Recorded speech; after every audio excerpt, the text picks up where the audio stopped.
before that, I had actually played the viola for like years, and in like elementary school into middle school, and I had to give up orchestra to join chorus. So that was like a big musical step into being a singer in my life back then. Yeah. All right, everybody. We got Jillian Rossi here with us today, and I am very excited to talk about her epic success lately with her song Fever Dream and what she's up to next. Jillian, what's up? Hi, thank you so much for having me. Currently in LA, been living out here for like a month and a half, kind of new. But yeah, it's been going pretty well. And thank you so much for having me on the podcast. Nice. How are you enjoying LA? I've lived there for 10 years myself, so and I really Yeah. enjoyed it. I know of course the past year and a half or so has been kind of weird, but besides that, have you been enjoying it? Yeah, it's been good. It's been a little hot. I got AC like late into my apartment, so it was very Mm. hot for the first few like 2 weeks. But it's been better, and I've been having some fun. So it's good. I've been doing a lot of sessions out here like every day, so it's good times.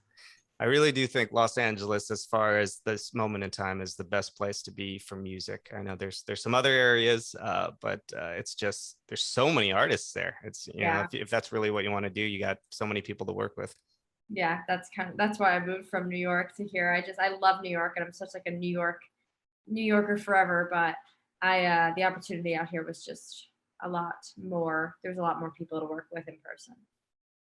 Yeah, I was talking with, I did an interview with ex ambassadors, and it was just something I'd never thought of living in New York, but they were originally from New York, and they were talking about how when they'd gig there, literally they'd have to like bring their drums on the subway, to go from like place to place just for like bands. I mean, it sounds Yeah, tough.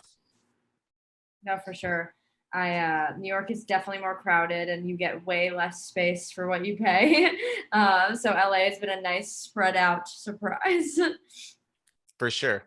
So you've had some great success recently, but before we talk about that, would you mind letting us know how you got into music? And do you have any first memories of getting into music or feeling like music was what you wanted to do?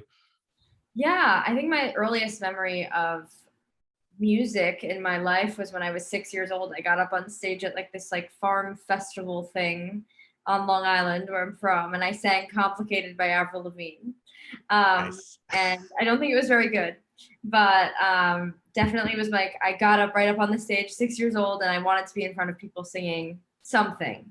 And then around 10, or like before like that, around 10 I was singing in the back of like my mom's old friend's car, and she was like, "Jillian has a really good voice."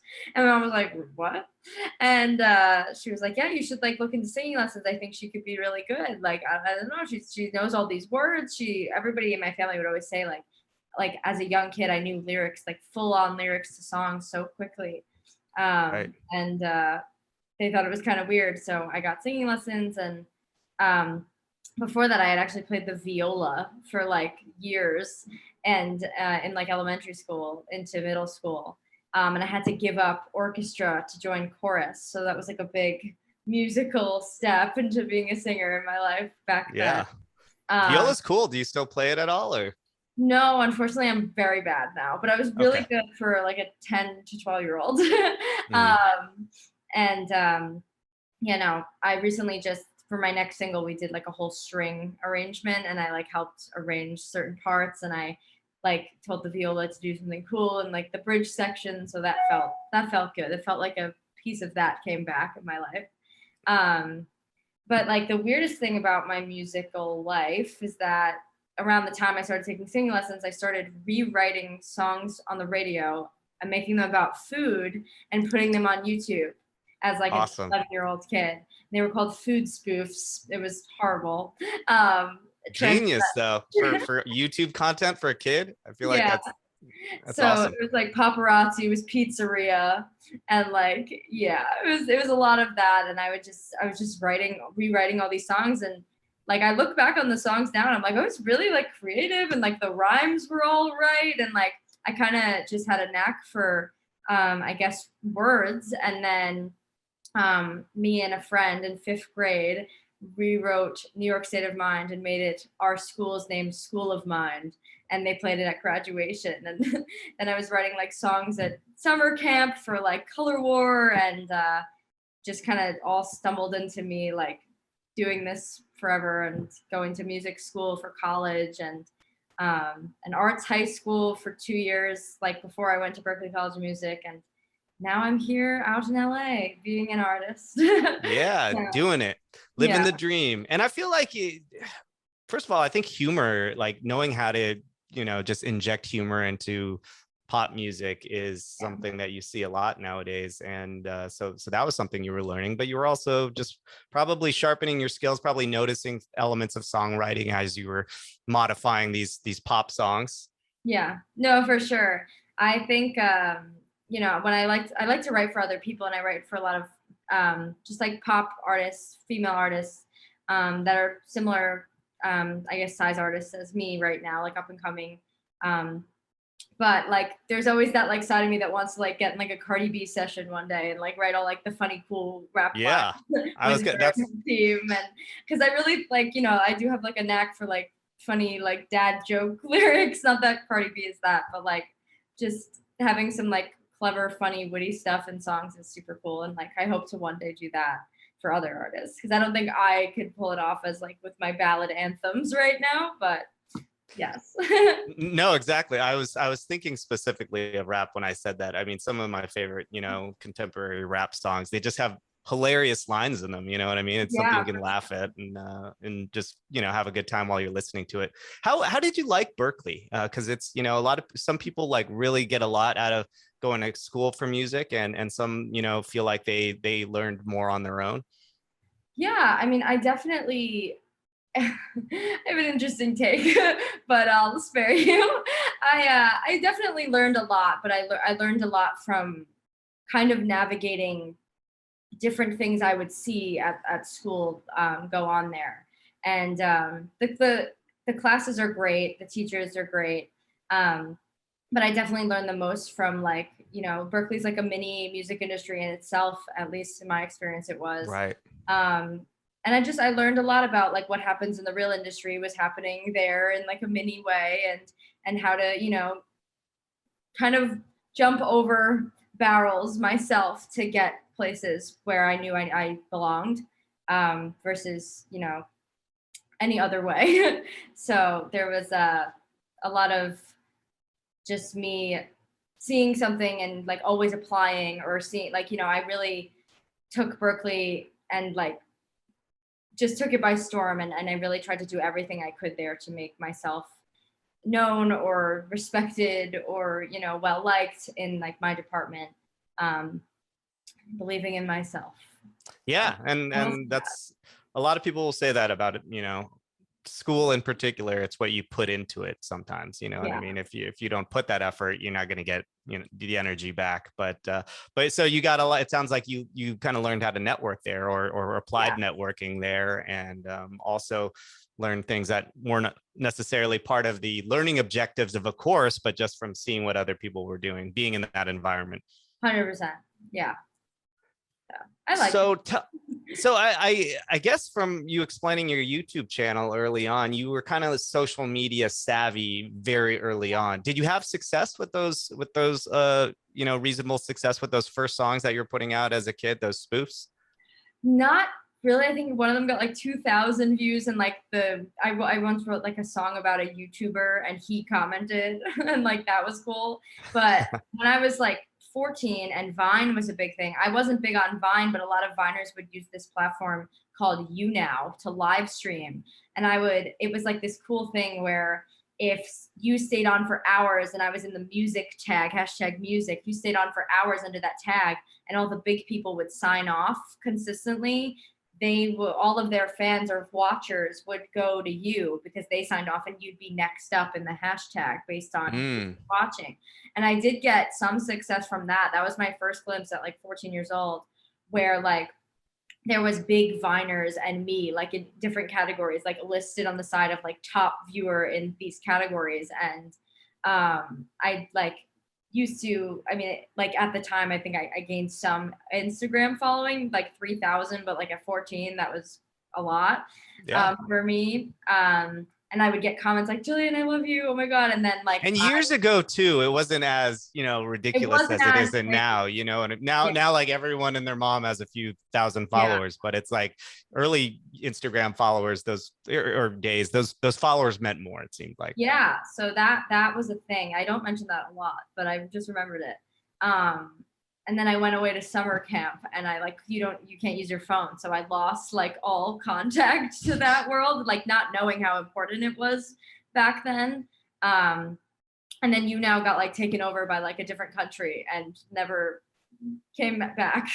But yeah, then TikTok happened, and I made a promise to myself a long time ago that if another app like Vine ever came out, I would be successful on it. I would be a creator. I thought I was going to be making like funny videos and singing videos, but my niche right now is just really like doing the music thing, promoting my singles, and hoping it reaches tons of people, which it has, and it's reached really interesting people like Shaquille O'Neal, apparently. So it's been really cool. Yeah. And I was going to ask you if that was, if you were intentional with that, and it sounds like you were. And I think that's probably a thought that people who kind of flirt with the idea of being an influencer or using social media to really push their art, whatever that may be, think about that sort of thing. When you see like Vine, you were just talking about that, you saw those influencers really, they were working at it every single day. And then, if you came in the middle of it, you might have been like, I don't know if the organic growth is still possible if I were to start now, but maybe if there was a new app, that might happen. So you had that thought. And so when did you start really, putting the effort forth on TikTok to actually make it happen on TikTok? Yeah, I mean, during quarantine, right when it happened, I would post TikToks, and like one of them went viral, and I had no idea what the algorithm was. Like, I was so new to the app, and I was like, oh, that's so weird. How did this reach so many people? And it wasn't me singing; it was me doing like a singing like other singers challenge, because I can like do impressions sometimes. Nice. And that was cool.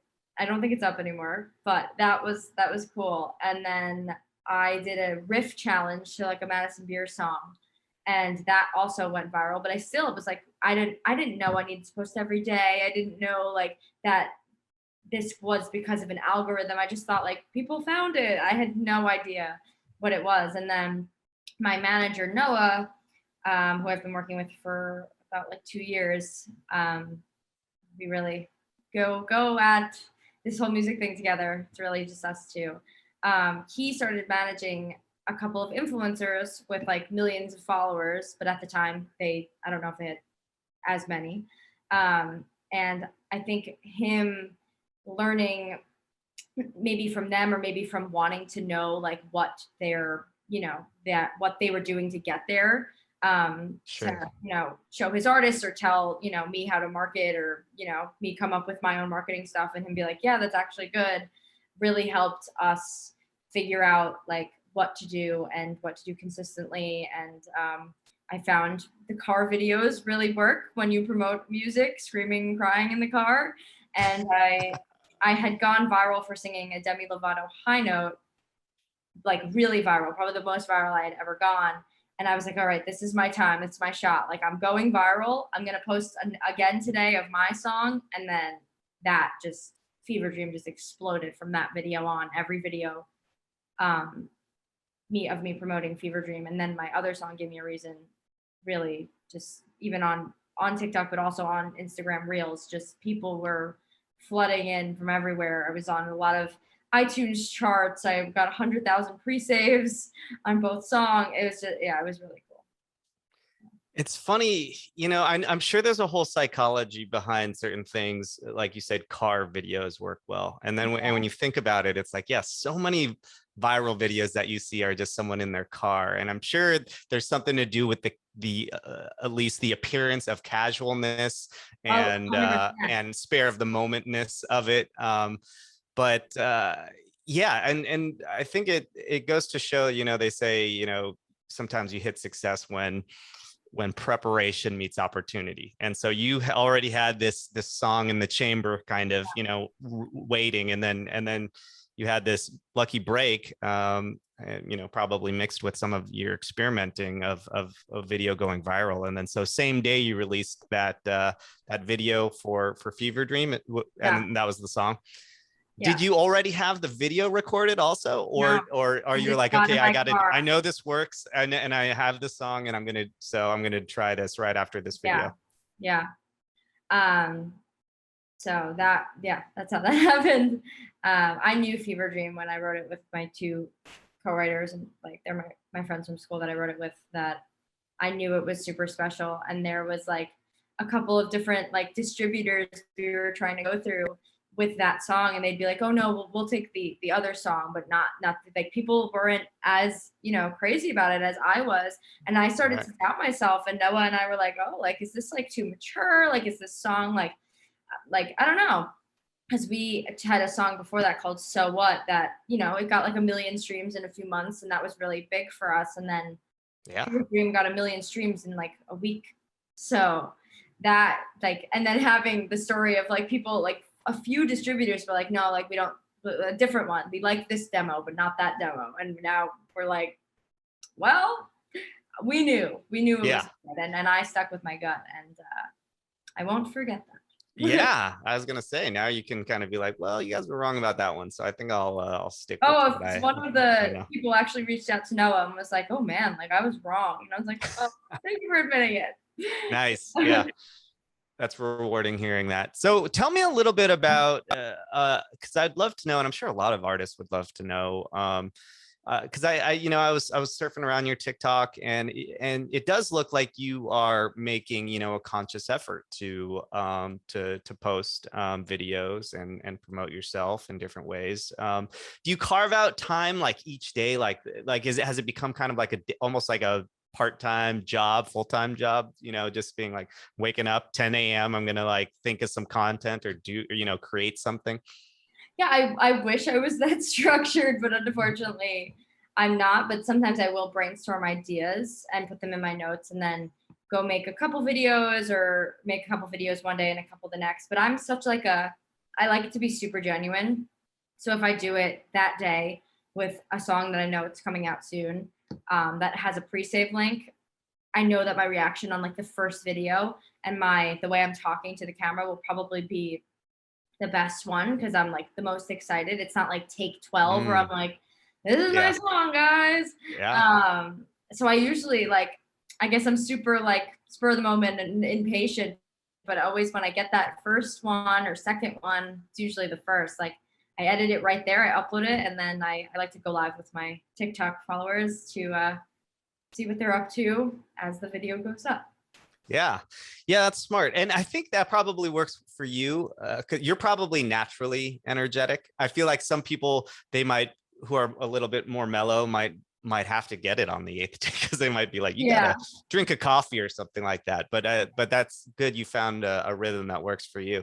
Yeah. So take us a little bit on the journey. We'd love to go on the journey. When you posted that, you post your Fever Dream video of you in the car, and this is right after one of your videos went viral. So you were able to take advantage of kind of you being hot in everyone's, you know, algorithm. Did you start seeing like people using the sound right away, or take us on that journey a little bit with you? Yeah, it didn't really. The song didn't blow up from people using the sound or influencers using the sound. It blew up from my videos blowing up, and everybody, we had it like, we did the pre-save thing for 2 weeks until the song came out. So for 2 weeks I was posting video after video, pre-save link in bio, like if you love this song, like I'll release it early. And I did have intentions to release it early, but by the time we got so many pre-saves, the date was already coming up. So I kind of just left the anticipation, make it happen. And yeah, it just kind of kept going. And like, it was with Fever Dream, it was every single video like that I posted. People, new people, old people, like real fans now were like just obsessing over the song. And it was a lot of like young girls who just loved the music. And it's not really a song that people could dance to on TikTok. It's like a Right. slow power ballad, but it's a song that a lot of people could cry to in their car. And I think a lot of people, might have not made videos doing that, but did that. Sure. And tell me like this song got me through this. I actually just cried to it in my car. So I gained a fan base in the way that it was from my video specifically, not just the sound going viral on TikTok. Kind of, yeah. It's interesting you were really pushing the pre-saves because I've heard discussions with managers and artists about whether pre-saves are worth it or not. Obviously, you seem to think that they are, and you've had Yeah. massive success. So, do you feel like you really see the returns on release day when you got a lot of pre-saves? Yeah.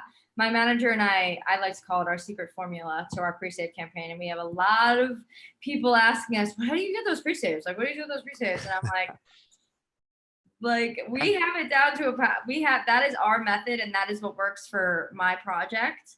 Yeah. And we have no doubt that we're going to do it again and again and again with the amount. And yeah, the streams with Fever Dream, the streams actually did the lowest on the first day, and it just exploded, like and it's still trekking, like doing a lot per day. But like that first day wasn't as great as the first week, but it stayed consistent. Like it's like there was a point where it was at like 96,000 streams per day independently, and it still does somewhere close to that. And then building a fan base from Fever Dream, releasing my next single, I had faith that like maybe I'd go viral again, or maybe I'd have fans now that would stream just as much. But then yeah, my song "Give Me a Reason" did go viral. 2 videos did on TikTok and a couple on Instagram Reels, and that one ended up getting that amount of pre-saves as well, and doing consistently well, like Fever Dream. Yeah. Yeah, that's awesome. So tell us, for those who haven't seen the video, what did Shaquille O'Neal think about the song? He said something like, "Drop it now so I could put it on my playlist." Yes. Like, it was really funny. And I'm not the biggest sports fan of all time, unfortunately. But I was with my boyfriend and his family like on vacation when that happened, and they were like they're big sports guys. They're all really tall, like big guys, and they were like, Shaquille O'Neal commented on your video, and I knew who he was. I thought it was so cool, but to them that was like my like Lady Gaga, like Right. like insane, and it is Sure. Yeah, I mean, Shaquille O'Neal has transcended sports. He's a household name, so it's Yeah, epic, regardless of your interests. of course. So tell us. I mean, obviously, you seem to be doing something that's working very well. Your most recent release is "Give Me a Reason." Tell us a little bit about that. Yeah, I wrote both Fever Dream and Give Me a Reason in quarantine on Zoom with people like I went to Berklee with, different each time. And it was just me and my co-writer Allie, who I went to school with, and this was like the first time in a long time I had top lined a beat where we just wrote the song over a track from the producer House of Wolf, who ended up, when we said we're gonna take this song, can you like work on the production a little more, like he ended up doing all of that. It stayed his beat, he modified it, made it more full and more like release ready than the demo track. And yeah, I had a lot of hope after Fever Dream that I didn't know if it was gonna happen again where I'd go viral, but I knew that it was gonna stream higher than what happened before Fever Dream.